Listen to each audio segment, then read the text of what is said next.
Hi friends, வணக்கம் and welcome to எங்கள் வீட்டு சமையல். நம்ம இன்றைக்கி வந்து நல்ல சுவையான ஹெல்த்தியான ஜவ்வரிசி தோசை எப்படி செய்யணுன்றது தான் பார்க்க போகிறோம். வாங்க வீடியோக்குள்ளே போகலாம். இந்த வீடியோவில் ஒரு பிரேக்ஃபாஸ்ட் ரெசிபியை ஒரு தோசை ரெசிபி தான் செஞ்சு காட்ட போகிறோம்.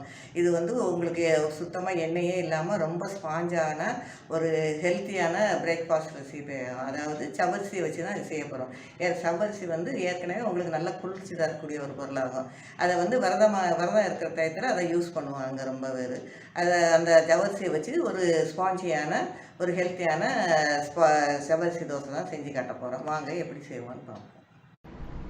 இதுக்கு வந்து ஜவ்வரிசி 1/2 கப்பு, பச்சரிசி வந்து 1 கப்பு, அதுக்கப்புறம் உளுத்தம்பருப்பு வந்து ஒரு 1/4 கப் போல் எடுத்துக்கணும்.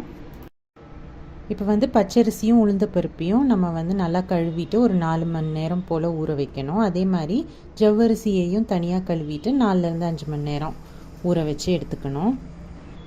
இப்போ வந்து நம்ம இதுக்கு மாவு அரைக்க போகிறோம். ஃபஸ்ட்டு வந்து அரிசியையும் உளுந்தையும் சேர்த்து நம்ம தண்ணி போட்டு அரைச்சி எடுத்து ஒரு பாத்திரத்தில் வச்சுக்கணும்.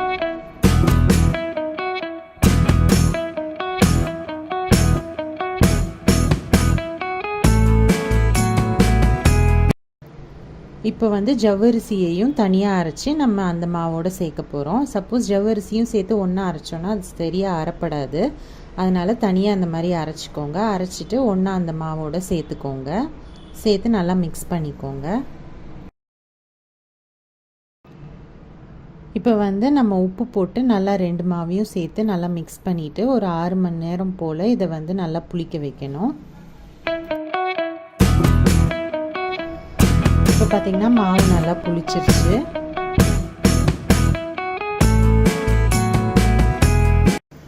இப்போ வந்து தோசைக்கல்ல நம்ம நல்லா சூடு பண்ணிவிட்டு ஒரு கரண்டி மாவு எடுத்து நல்லா பரத்தாமல் இந்த மாதிரி கட்டியாக ஊற்றிக்கணும்.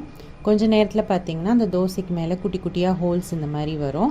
ஸோ அந்த டைம் அடுப்பை சிம் பண்ணிவிட்டு நம்ம இந்த மாதிரி மூடி போட்டு வேக வச்சிடலாம். ஒரு 3லேருந்து 4 நிமிஷத்தில் தோசை வந்து நல்லா வெந்துடும். அவ்வளோதான், நம்ம வந்து அதை எடுத்துடலாம்.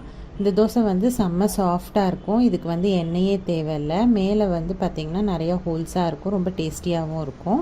ஸோ இந்த ரெசிப்பியை நீங்களும் கண்டிப்பாக ட்ரை பண்ணுங்கள். ட்ரை பண்ணிங்கன்னா உங்களோட ஃபீட்பேக்கை எங்களுக்கு கமெண்ட்ஸில் ஷேர் பண்ணுங்கள்.